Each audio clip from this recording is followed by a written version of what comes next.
already. Thank you for joining us. Coach, I think maybe have you start with the opening statement, and then we'll just open it up to some questions. Yeah, it's good first game for us. We're really just getting started, 4 days of practice. You could see the rust on the offensive end. A lot of turnovers in that first half especially. But I loved the defensive intensity and the work on the glass. So it was a good first effort, and we needed to set a tone for how we want to play, and I think we did that. All right, great, thanks. Questions? I'll give you the mic, and then if you could just do name and outlet. We'll start with Tim. Tim Reynolds with the AP. Steve, it's kind of ridiculous that you're going to have all-stars as your entire second unit, but that's the makeup of this team. I don't find it ridiculous. No, I think it's actually pretty good, actually, for you. Yeah. Just how would you assess the way the quote-unquote second unit? Yeah, they were great. I mean, slow start, which wasn't surprising given that we're just getting started here. But I love the second group and the defense picking up the pace for us in transition. They made a few good plays there to defensively to really kind of jumpstart our offense, and that got us into the game. Joe Varden, The Athletic. Steve, you've already warned me a couple times about lineups and not to look too much into them. Yeah. But what went into the first group that you put out there, and especially with Drew, just given how guard heavy Canada seems to be? Yeah, I mean, it's you kind of can't go wrong picking a starting lineup, with this group. So, and I think I told you guys the other day, I'm going to do something different. The next 2 games, we're going to just look at a few different combinations before we settle on anything. But we wanted to establish Joel early in the game, knowing Canada didn't have a lot of size. We didn't really do that. They pressured us into some turnovers. But we liked the combination of those 4 guys. We liked Drew guarding Shea. And then we wanted to play Bam and Anthony Davis together with the second group and see what that looked like. So we'll continue to experiment as we go. Jeff Zilgett, USA Today. Steph, I know you had played FIBA World Cup ball before, but getting back into this Olympic swing, what were your impressions of how you played out there tonight? But then also what you're seeing in the lineups and groups you have going out there. Yeah, I mean, this is always a fun format when you get this collection of guys together, and it's a test and it's a challenge to try to figure out, like Coach said, just the chemistry,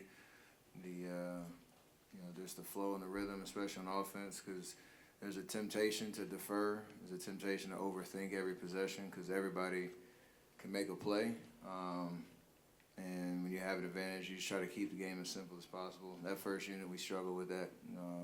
But then once we got settled in, it seemed like everybody got a little bit more comfortable as we got deeper into the game. And hopefully the next 4 exhibition games we have, you'll see more progress. So it's just nice to get your legs underneath you and play some meaningful basketball in July. Like that's always fun. I just love hooping.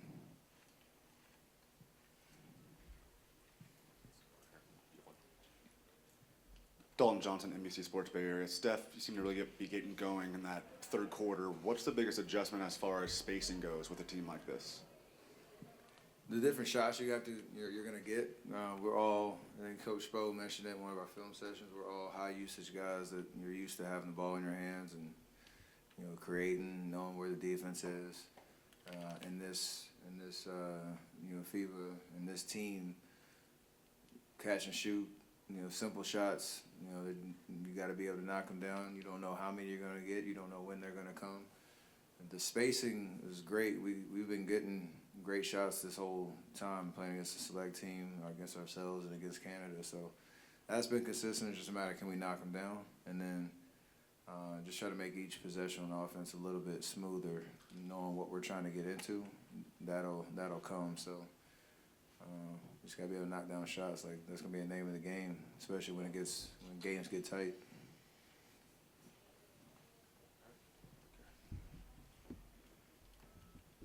Steph, can you take us through the and one that led to the pose that went very quickly viral on the floor?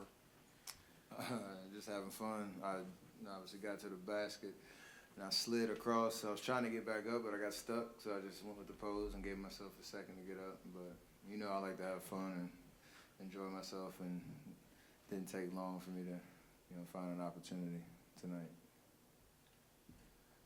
I guess I have a question for both of you. For Steve, how did you think Drew did on Shea tonight?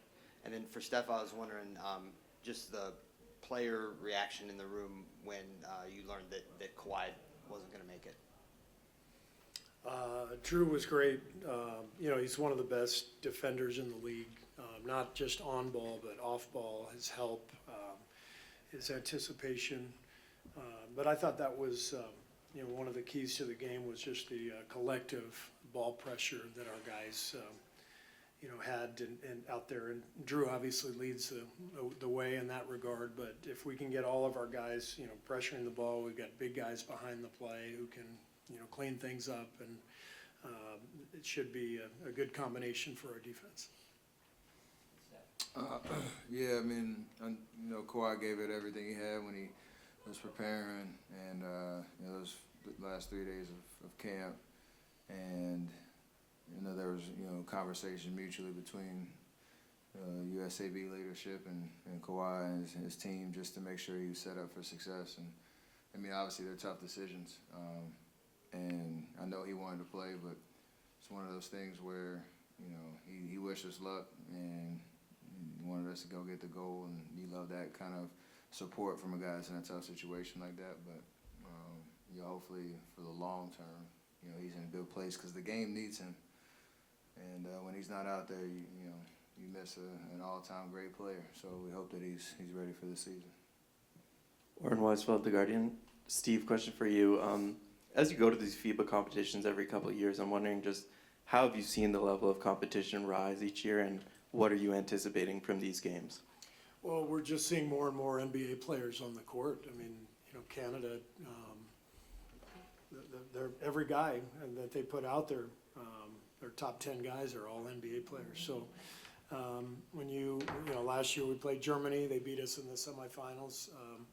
They had 5 or 6 NBA players, and what all of these teams have now is more and more talent to go with the continuity that they have with these guys playing every summer, whereas our teams tend to change. So the challenge for us is really to come together as a team quickly, because we're not used to playing together, and embrace the challenge that these other teams are getting better and better every year. Vince Goodwill, Yahoo Sports. This is for either of you. Last night you had the 50-year celebration of USA basketball. It looked like a really nice event. What did it mean for President Obama to be there, the lineage of USA basketball, to be celebrated all in one room in one night? I mean, it was cool to be a fan for a hot second, and looking at all the history of USAB sports on both the men's and women's side, all the people you looked up to growing up in the game, who've had iconic moments, legendary moments, and have shaped what USA basketball really means and the dominance that we've had. So to see that collection of people, coaches, players, my favorite, I got to see Lenny Wilkins, who used to coach my dad back in Toronto, and it was just like a really cool vibe of just celebrating, basketball history. And then to have, President Obama come, and, he's great with the microphone and really inspiring with his words. And it was cool to set us off into this journey this summer with celebrating the 50 years of USAB and what we're trying to do this summer. So I got goosebumps while he was talking. Got goosebumps watching, who all was in the room. And it makes you feel good about who you're representing, so it was cool. How do you deliver the strong message to you guys? Say what? How do you deliver the strong message to you guys? Yeah, just about what representing your country means, the opportunity of what sports brings people together, and the fact that we have an opportunity to do something special to inspire hope and inspiration by just striving for excellence. Like we win, and we want us to win, and that's what the U.S. has been known for. He didn't put any extra pressure on us. Or anything like that, but it was a great message, and it was nice to. Some guys, it was our first time meeting them. It was great to see him. I hadn't seen him in a long time, so very, very special night all the way around. All right, thanks everyone. Canada's here. Thanks, guys.